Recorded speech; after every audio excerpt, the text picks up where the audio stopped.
इसका जो glow skin का प्रोडक्ट है, इस पे ज़्यादा डिपेंड मत रहो, ठीक है। और इसको आज जब भी आप इस्तेमाल कर रहे हो तो आपको ज़रूर ध्यान देना होगा कि आप कहीं बाहर ना जाओ घर से, धूप में, धूप और जो भी है सनलाइट को बिल्कुल अवॉइड करो भाई। ये अपना प्रोडक्ट है, 7 दिन का फिर से ट्रायल चल रहा है इसका, और फिर से ये बन रहा है तो भाई 7 दिन ये वीडियो फिर आएगी। लेकिन मैं आपको बता दूं, इसको लेने के बाद आप धूप में बिल्कुल मत जाओ, धूप बिल्कुल अवॉइड करो भाई। जिसका फील्ड का काम है मेरे भाई, तुम तो लो ही मत, क्योंकि तुम लोग लोगे तो फिर उसके बाद क्या होगा, रिजल्ट नहीं दिखेंगे, ठीक है।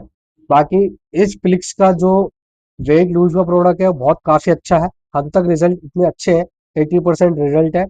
जो वेट लूज होता है उसका एक प्रोडक्ट है फ्लिक्स का, तो आप उसको इस्तेमाल करो। और अगर आपको उसके ऊपर भी वीडियो चाहिए तो मैं, एक दोस्त है मेरा वो कर रहा है, मैं उसको जरूर लेकर आऊंगा और वो आपको बताएगा उस बारे में। Thank you so much, subscribe कर लेना चैनल को। बाकी मैं अपनी ड्रिंक ले लेता हूँ।